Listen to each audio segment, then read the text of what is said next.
Hey everybody, TacticAngel back on the PlayStation 5 to take a look at another premium ship in World Warships Legends. This time we'll be looking at the USS Tulsa, a Tier 8 US Navy premium heavy cruiser. For this review, I'll start with a dash of history, talk about the ship in game, the commanders, her stats, and finish off with some gameplay. If you do want to skip around at all, you should see some time codes in the description to help you out. As far as history, there's not much to say here. Tulsa was planned to be the 8th of the original 10 ordered Oregon City-class cruisers. In the end, only 4 of these would be finished in one fashion or another, with the representation of that class in Legends being the Rochester, and the other 6 being cancelled in August 1945. CA-129, which was intended to become the Tulsa, was the only one of these ships that was never laid down. The version of Tulsa that we see in game is based on that hull, but features the 203mm 55 caliber rapid-fire Mark 16 artillery. These were designed so that they could be mounted in either 2 or 3 gun turrets. This version of the 8-inch US naval gun was the first to use brass powder cases rather than powder bags, and proved to be an exceptionally reliable auto-loading system that largely delivered on the sustained fire rate that it promised throughout its 2 decades of use, from late World War II through to Vietnam. If using an existing hull like the Oregon City, mounting a turret with 3 guns would have required a wider barbette. That class, or the Baltimores before them, could not reasonably accommodate because the barbette would come too close to the outer hull. Also, when we look at the Des Moines, it may not be obvious, but these turrets actually weigh about 50% more than the previous 3-gun turrets of US heavy cruisers due to their increased size and added machinery to operate the auto-loading system. Even though, as the Bureau of Ordnance said, the self-loading gun had a sustained fire rate 4 times that of any similarly sized gun that came before it, meaning that the Oregon City class with 9 Mark 15 8-inch guns actually had less sustained firepower than the same ship with 6 Mark 16 guns, the Navy opted for the larger Des Moines class cruisers, which would go on to be the most powerful 8-inch gun cruisers ever built, with a total of 9 of these.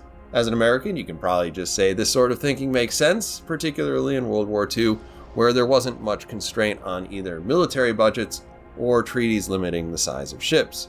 In any case, the Tulsa that we see in game is simply a rendition of the proposal for a more modest 6-gun cruiser with the Mark 16 on a hull that was ultimately never built. Tulsa enters the game as the first Tier 8 premium American heavy cruiser, and in that capacity she does sort of stand out.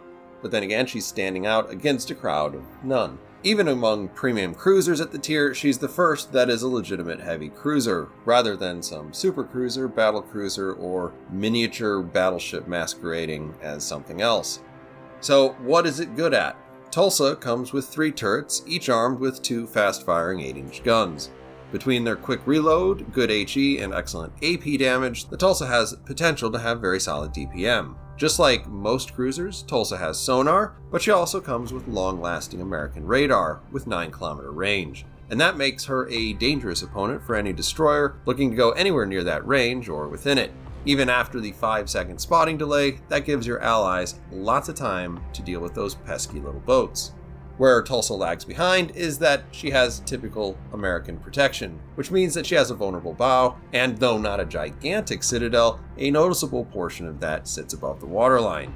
Needless to say, this sort of weakness can cut the game short pretty quickly. If you make a mistake or are caught at a bad angle, or simply if you end up on the wrong side of an improbable shot, you may suddenly not exist. As far as cruisers at the tier, this American ship isn't winning any records for speed, and she's a middling candidate for her other maneuverability stats. Now, if you've listened closely, everything I've said up until this point is more or less the same sorts of things that I could say about the Buffalo, or almost any other high-tier American cruiser. The thing is that all of this is more true on Buffalo than it is on Tulsa, which appears to lag behind her tech tree counterpart in a lot of ways, and we'll get to that in a second. If there is anything really special about Tulsa, it's that she has a concealment advantage against most cruisers she can face, and with her consumables, that's even more of an advantage than usual. The downside is that with her limited artillery, her DPM does come in a bit behind what you might expect from other American cruisers, and her individual volley weight is pretty low, so that makes the hit-and-run tactics some players enjoy less rewarding. As far as commanders, your choice here is going to depend quite a bit on what aspect of the ship annoys you the most.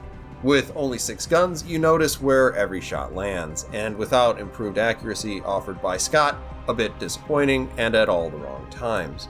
It's not that she has bad accuracy per se, but when the shots count the most, sometimes missing 1 or 2 more is just that much worse.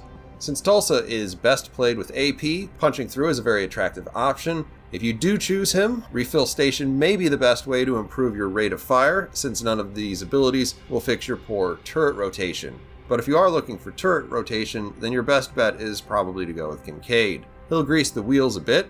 He's also the guy that you choose if you want to dodge, get more utility out of your consumables, or just take less damage when you get hit. Downside really is here whether or not you land your shots, but with the right choices you can overcome the penalty imposed by main battery in slot 4, so perhaps rather than accuracy you can just throw more shells out there. And you could do the same with George Dewey if you wanted, because you do have the battleship skill Crisscross in the second row, which does make the turret rotation about 5 seconds better. It's about 16%. Chances are that you're not looking at Dewey to do that though, because he can pretty much do everything that Kincaid does, with speed and agility, just a little bit worse.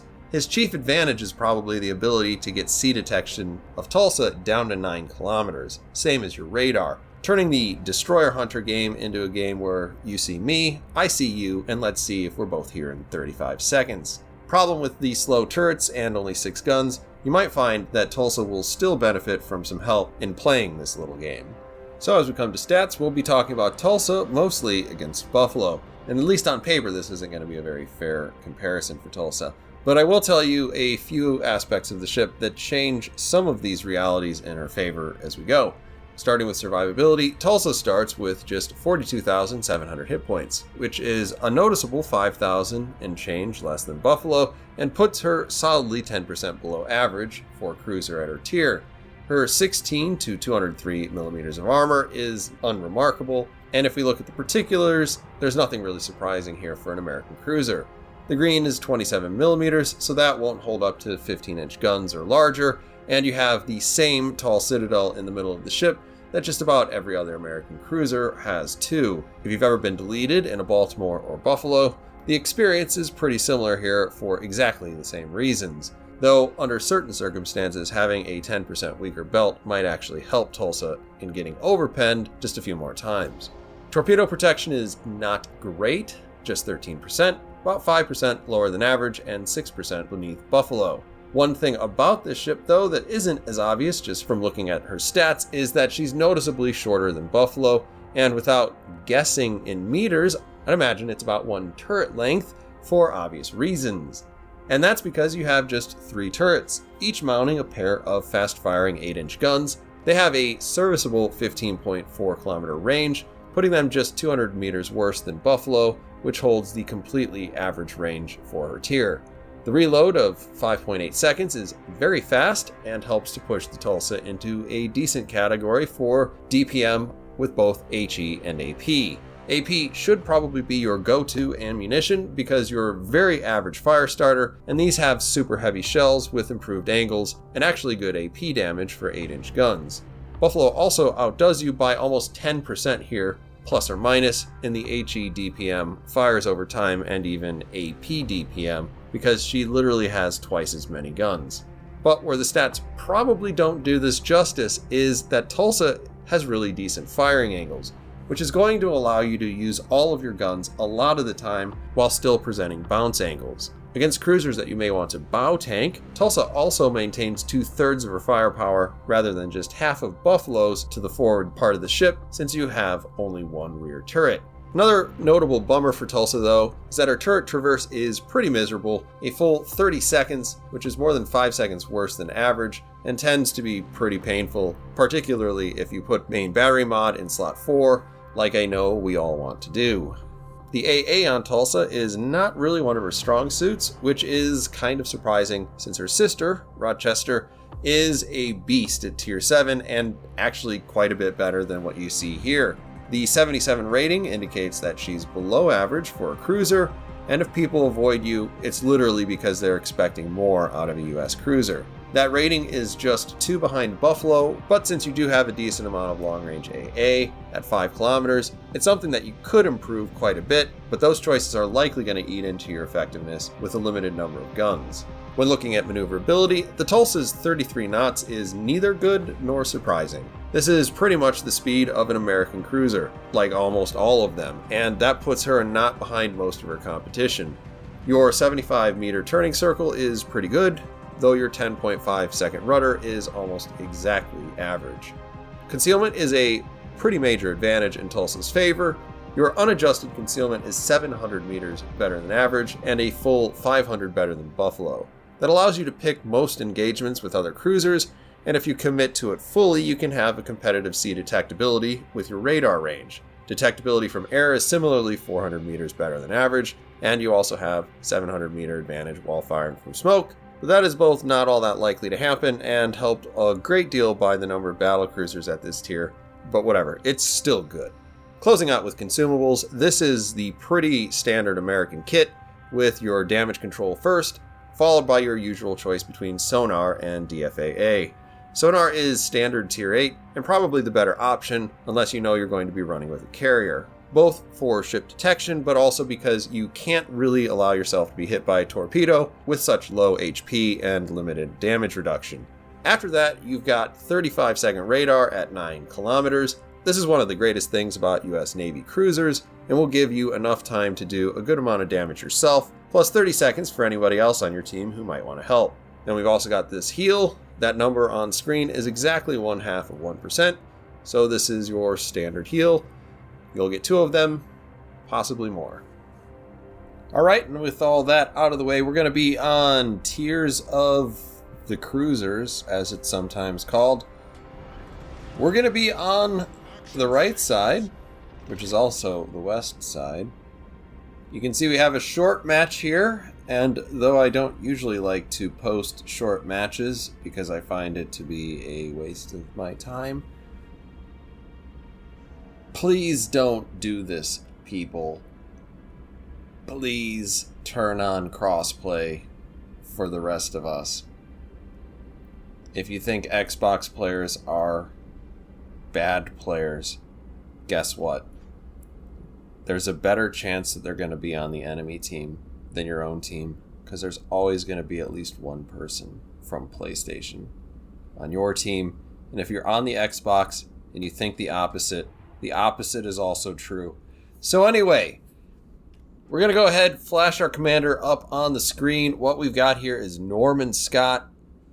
We see a lot of emphasis on penetration reload. I've chosen this in my 4th slot for extra range and a little bit of accuracy. Reason for that is if I don't choose that mod and I choose the reload mod there, it makes this ship really, really not fun for me to play. Other than that, everything we've got going on here is trying to help us reach out, trying to help us hit, and that's pretty much it. This is kind of the full offensive thing. We're not really trying to hide. So yeah, let's get to it. The game's already kind of started. We see a couple of shots out there. We've got a Massachusetts, which is a ship I don't want to get shot by because it's got 16-inch guns. Lepanto is going into the middle. If I time this correctly, I can shoot Lepanto maybe and not take a lot of return shots from him. Also, as we're looking up at the map, I'm going to start to think about what am I going to do in the future, because I don't want to end up in a situation where I'm getting shot by any battleships, kind of, really. Well, Tulsa pops out around the corner, so we're going to have to deal with him. That means shoot at him, because he can already spot us.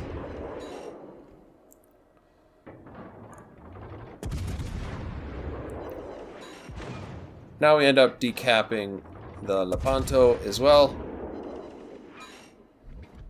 We're turning out at this point. This is going to give us a little bit of an angle against Tulsa, which seemed to be firing at me earlier.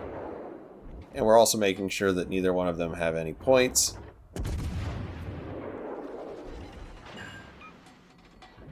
In turning out, you can also see I'm trying a little bit to keep that Massachusetts, just based on map appearance, a little bit behind that island because I don't want to get shot by it.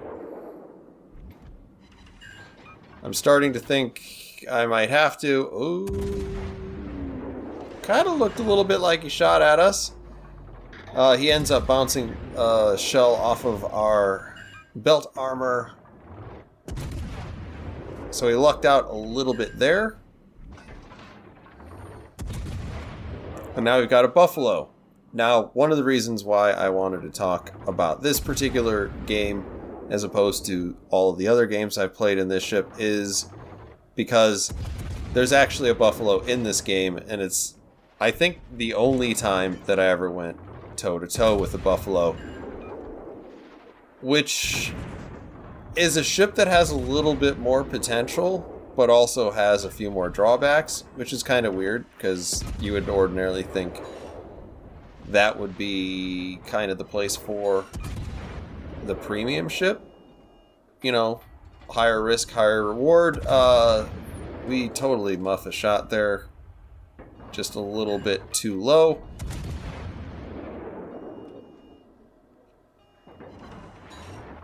And we've scored several citadels against him. You can see, if we look down at our indicator, that we're providing a pretty good angle against Buffalo.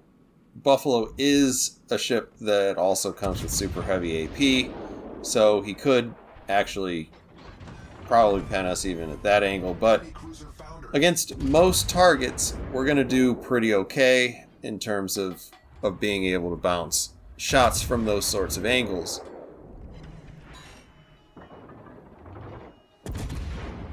At long range, we're going to continue to just spam the HE. It looks like Massachusetts used one of its damage controls, so we are trying to make sure he gets stuck with a fire for a long, long time. Provide a teachable moment. I've done two things here recently in this gameplay that you can observe. One was I activated sonar, but you also saw me briefly pull up the overall map. The only reason I was doing that is because it's been a while since I think anyone's seen the destroyer, and if he's over here shooting torpedoes at me, I would sure like to know that, because I felt like I was sitting still too long. And actually, if anybody can see torpedoes on my team, they'll appear on the map. So I was kind of just checking, hoping that something would be over there, little triangles. And now it's time to get up and go. The game's starting to turn around pretty well here, and somebody's going to have to get in there and actually cap the base, just in case the remaining people on the enemy team manage to run away. And we don't want to lose this game on points, or at least not on points alone.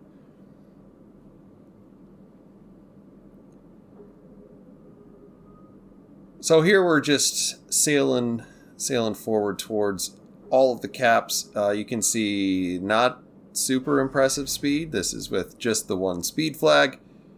And 33.7 knots is certainly nothing to write home about. We peaked just a bit to 33.9. I believe that is about the best that you can hope for.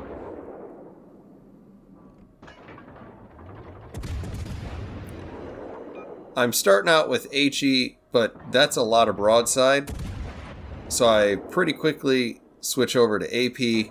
It would be nice if he was on fire, but the thing is, if I can hit him upper belt, I can actually chunk him pretty well. That actually wasn't all that impressive. The 2,300. 3,400's getting a little bit more juicy, considering I can do that, every 5.6 seconds or so.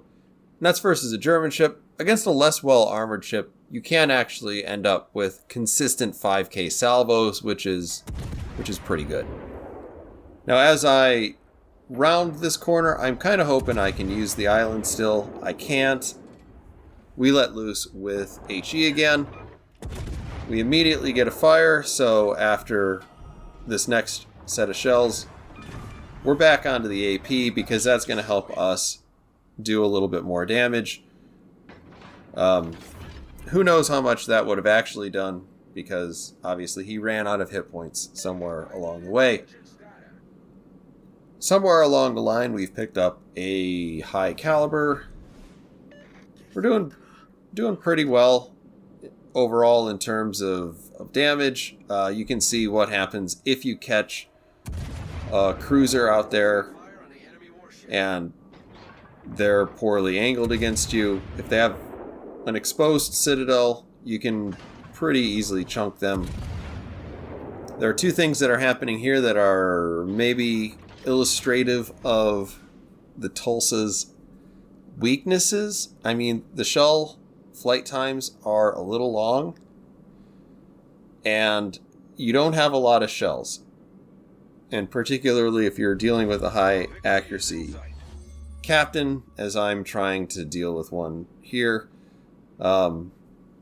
then sometimes you'll miss all your shots.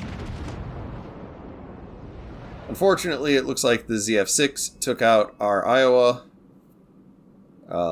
Unfortunately, the game placed an island right in front of him, which impeded his movement a little bit. We did try to get close enough to him so that if he had will to rebuild, we could help him, but there was just not enough HP in the game for him to take 3 torpedoes and survive. So that's too bad. That's too bad.